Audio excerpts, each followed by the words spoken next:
abonné leen fii ci Salam TV mbokk yi su ngeen bëggee am xibaar yu wér te wóor da ngeen di abonné fii ci Salam TV soo bañee dara raw lu ci Salam TV abonné.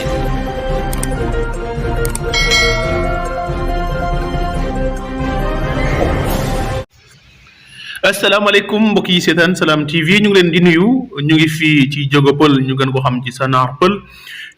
askan wi ñoo jaaxle ci lii nga xamante ni mooy jur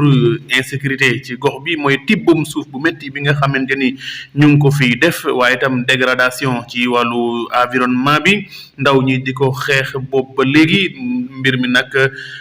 mu ngi gan di yokku gën a avancé bu baax a baax wutali dëkk ba loolu wa tax tey Salam TV ñëw file rek ngir rek jàkkaarloo ak ndaw ñi dañ leen di bàyyi rek ak As Malick mu ni ci ay leeral As Malick. bon asalaamaaleykum ñu ngi nuyu ñëpp kenn ku ne si turam ak santam tout d'abord ñu ngi sur Salam TV di leen nuyu ñoom tamit mais aussi di kontaan vraiment ci opportunité bi ñu présenté pour ñu mën a kaas li nga xam moom mooy suñu ay doléances. mais aussi ñu am un cri de cœur par rapport ak benn situation boo xam ni passé fii nii à Jogopal ñu gën ko xamee ci Sanar Pël en face de l'université Gaston Berger de Saint-Louis waaw situation bi nii la demee dafa am benn dune de sable boo xam dafa nekk ci dans le fond du village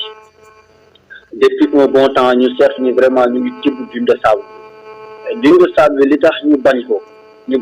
parce que n'est pas utilisé à une carrière. bu doon carrière la on peut tomber d'accord mais dune de sable dafa nekk une patrimoine classé c'est une zone classée parce que en général lu ngeen gis même charretiers yi nga xam ñoom ñoo dëkk ci biir dëkk bu ñu fa doon dem di tibb yi gars yi dañ leen di jàpp waa eaux et forêts ou bien waa gendarmerie même bu leen jàppee c'est-à-dire que dañ leen doon teg ay amendes yu diis c'est-à-dire que pour les interdire que ñu bañ a tibb dune de sable boobu parce que dañ ko considéré comme une forêt classée waaw de ce fait un moment 2020 tibboon nañ foofu suuf parce que le gouverneur avait autorisé que ñu tibb foofu suuf on avait jugé nécessaire parce que c'était une chose communautaire parce que comprendre nañ ne Ndar dafa mbëndoo on avait compris que gars yi ñëw tibb suuf te bi ñuy tibb suuf dafa ni sax na gars yi limité suuf si sinon ça peut créer des dégâts bu mu defee arrêté boobu noonu village bi waxu woon dara mais depuis waat encore un moment ñu constaté waat ay camions yu tibb ñu arrêté les camions mais à un moment donné encore ñu revenir encore ñu gisaat ay yeneen camions di tibb te bi ñoo informé ci situation ñu vraiment lii c'est une propriété privée ñun on a jugé nécessaire comment lii nii nan la mën a amee mais c'est une patrimoine classé et c'est un bien public donc tout le village doog taxaw xeex bi porter le combat ni carrément lii buñ ko d'accord parce que dune de sable moom dafa représenter lu bëri tey boo seetee historiquement ça symbolise le village parce que tey boo laajtee tey village seen racine fan la jógee village bi la lay symbole dinaa la demal ci dune de sable bi tey boo doon laaj suñu ay membres loolu la lay wax beneen chose mu nekk tey dune de sable bi dafa nekk une zone écosystème parce que tey boo seetee waa UFR agro yi nekk université de Saint-Louis ak waa UFR LHH waa section géographie dañuy ñëw foofu di fa mener seen ay sorties écologie donc pour firndeel ni que vraiment lu am solo la parce que dafa nekk aussi une zone de nidation mu nekk zone boo xamante ni tey ay picc dañ koy ñëw di tàgg c'est-à-dire que dafa nekk zone bu dense waaw c'est une zone boo xamante ni dag mën nga wax c'est la faune et la flore waaw bi ñu seetluwee loolu vraiment ñu ñëw vraiment yuux ko fu ne kaas ko ñu gis ni vraiment situation bi amélioré wu defu dara de ce fait encore comme que village la ñuy frustré wu gis ni vraiment situation bi ça dégénère ça complique donc on a jugé nécessaire que nañu contacter les hommes qu'il faut vraiment pour ñu mën a dénoncer li nga xam moom mooy cause bi ci dans le village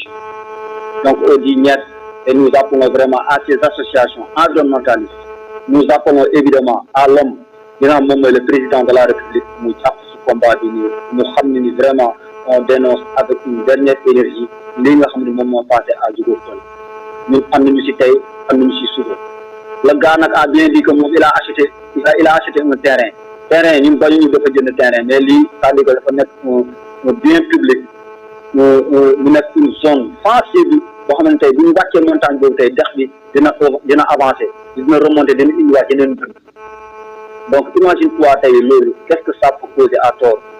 à des milliers de personnes ba pare tey mu nekkoon une zone boo xamante ni plein de monde tey dafa ñëw di assurer seen ay activités sportives et physiques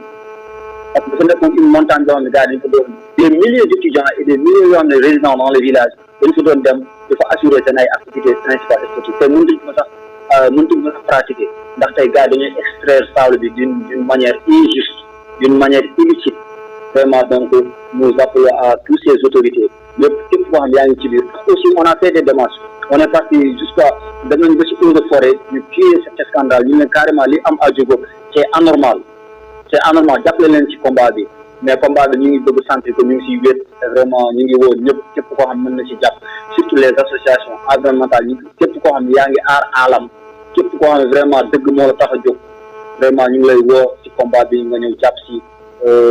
di woo aussi surtout le ministre de la justice et le ministre de l'intérieur ñu xamal leen situation bi fii à Sànnaar c'est très compliqué nañu bàyyi suñu suuf ñuy tibb bu ko defee ñu protéger ñu environnement bi sinon li ko mooy lépp loo xamante ne am na fi dans le tenir responsable ñu xam ne ñun alerté woon nañu waxoon nañu parce que ñun bañu si dara c'est des jeunes c'est des vieux c'est des vieillards c'est-à-dire c'est tout un village qui est déterminé qui dit ñett à cette situation donc bañu ñu si dara ñu ngi woo ñëpp à ces personnes ñi nga xam ñoom ñoo gérer administration bi vraiment ñu woo la gars que mu cédé parce que ñun xalaatuñu en aucun cas ñu bàyyi suuf si muy dem donc merci beaucoup waa Salam TV